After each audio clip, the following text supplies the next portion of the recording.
दोस्तों, कुछ नया सीखने में आपका स्वागत है। आज हम बात करेंगे क्वालिटी के उस सीक्रेट के बारे में, वो रहस्य जो बड़ी बड़ी कंपनियों को हर बार एक जैसा परफेक्ट प्रोडक्ट बनाने में मदद करता है। और इस जादू का नाम है स्टैटिस्टिकल प्रोसेस कंट्रोल, या जिसे हम शॉर्ट में कहते हैं एसपीसी। कभी सोचा है आपने कि आखिर ये कंपनियां हर बार बिना किसी भी गलती के एकदम परफेक्ट प्रोडक्ट बना कैसे लेती हैं? चाहे वो आपकी पसंदीदा कार हो, आपके हाथ में ये फोन हो, या फिर एक छोटा सा चिप्स का पैकेट।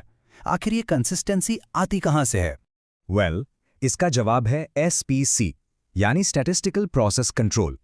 अगर मैं इसे एकदम आसान भाषा में कहूं ना, तो ये बस डेटा का इस्तेमाल करके किसी भी प्रोसेस पर नजर रखने और उसे कंट्रोल करने का एक तरीका है। और इसका मकसद बस एक है, हर बार शानदार क्वालिटी और कम से कम बर्बादी। ठीक है, तो चलिए अब इसमें थोड़ा और गहराई से उतरते हैं। एसपीसी को समझने के लिए ना सबसे पहले हमें प्रोसेस वेरिएशन को समझना होगा, मतलब प्रक्रिया में होने वाले बदलाव। यकीन मानिए, यही इसका सबसे जरूरी मूल सिद्धांत है। देखिए, किसी भी प्रोसेस में दो तरह के बदलाव होते हैं। पहला है कॉमन कॉज वेरिएशन। अब ये क्या है? ये है रोजमर्रा का छोटा मोटा नेचुरल उतार चढ़ाव। जैसे आपको रोज ऑफिस जाने में कभी 20 मिनट लगते हैं तो कभी 22। ये नॉर्मल है ना? लेकिन दूसरा है स्पेशल कॉज वेरिएशन। ये कुछ खास होता है, कुछ अलग। मान लीजिए एक दिन ऑफिस जाते वक्त आपकी गाड़ी का टायर पंचर हो गया। अब ये रोज तो नहीं होता, ये एक स्पेशल अचानक आई हुई प्रॉब्लम है। बस यही फर्क है। तो सवाल ये उठता है कि हम इन नॉर्मल और स्पेशल बदलावों में फर्क कैसे पता करें? यहीं पर आता है एसपीसी का सबसे पावरफुल टूल, कंट्रोल चार्ट। ये चार्ट प्रोसेस में हो रहे हर बदलाव को एक तस्वीर की तरह हमारे सामने रख देता है। एक कंट्रोल चार्ट को समझना बहुत आसान है। इसके 3 मुख्य हिस्से होते हैं। एकदम बीच में होती है सेंटर लाइन, जो आपके प्रोसेस का एवरेज दिखाती है।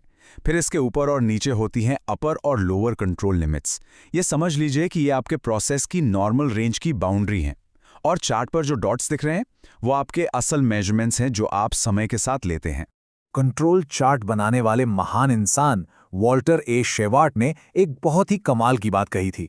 उन्होंने कहा, एक प्रोसेस स्टैटिस्टिकल कंट्रोल में तब होता है जब उसमें सिर्फ कॉमन कॉज वेरिएशन हो, मतलब जब प्रोसेस में सिर्फ नॉर्मल छोटे मोटे उतार चढ़ाव हों।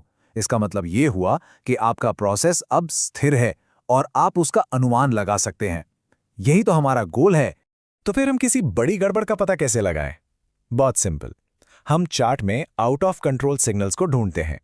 ये सिग्नल्स अलार्म की तरह होते हैं जो हमें बताते हैं कि सावधान, कुछ तो गड़बड़ है। किसी स्पेशल कॉज ने आपके प्रोसेस में दखल दे दी है। अच्छा, तो ये सिग्नल्स दिखते कैसे हैं? 2 सबसे कॉमन रूल हैं। पहला, अगर कोई भी डेटा पॉइंट आपकी कंट्रोल लिमिट्स की बाउंड्री के बाहर चला जाए। और दूसरा, अगर लगातार 7 या उससे ज्यादा पॉइंट्स सेंटर लाइन के एक ही तरफ, यानी या तो सब ऊपर या सब नीचे बने रहें। ये पैटर्न चीख चीख कर कहते हैं कि प्रोसेस में कुछ बदल गया है और अब आपको इसकी जांच करनी पड़ेगी। हाँ, एक बात और जानना जरूरी है, हर तरह के डेटा के लिए एक ही कंट्रोल चार्ट इस्तेमाल नहीं होता। जैसा कि आप इस टेबल में देख सकते हैं, आपको अपने डेटा के हिसाब से सही चार्ट चुनना पड़ता है। जैसे अगर आप वजन या लंबाई जैसी चीजें नाप रहे हैं तो X bar and R chart best है। लेकिन अगर आप डिफेक्टिव आइटम गिन रहे हैं तो पी चार्ट या सी चार्ट जैसे दूसरे चार्ट्स काम आते हैं। चलिए, थ्योरी बहुत हो गई, अब बात करते हैं एक्शन की। देखते हैं कि असल में एसपीसी को किसी प्रोसेस में लागू कैसे किया जाता है। एसपीसी को लागू करने के लिए ये 5 सिंपल स्टेप्स हैं। सबसे पहले आपको ये पता लगाना है कि आपकी क्वालिटी के लिए सबसे जरूरी चीज क्या है जिसे आपको मॉनिटर करना है। दूसरा, आपको ये तय करना है कि आप डेटा कब और कैसे लेंगे। तीसरा, शुरू में कुछ डेटा इकट्ठा करके एक बेसलाइन बनाइए, मतलब एक स्टार्टिंग पॉइंट।